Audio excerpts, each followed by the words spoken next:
রবিউল, বন্যা কবলিত এলাকায় এখন কি পরিস্থিতি?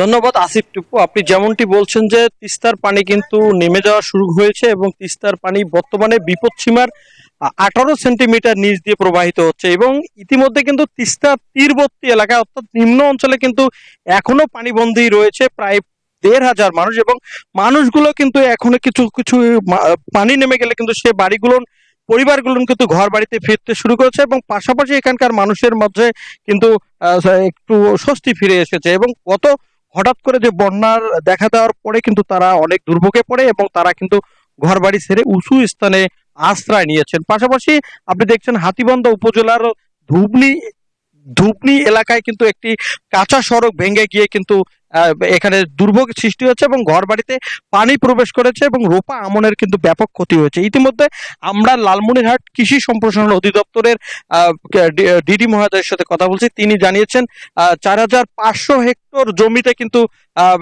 রোপা আমন পানিতে নিমজ্জিত ছিল এবং এখন কিন্তু পানি আস্তে আস্তে নেমে যাচ্ছে। এই ছিল আমার কাছে সর্বশেষ। ফিরে যাচ্ছি স্টুডিওতে। বান্ডেল থাকলে প্রতি সেনমানিতে টাকা বাঁচবে।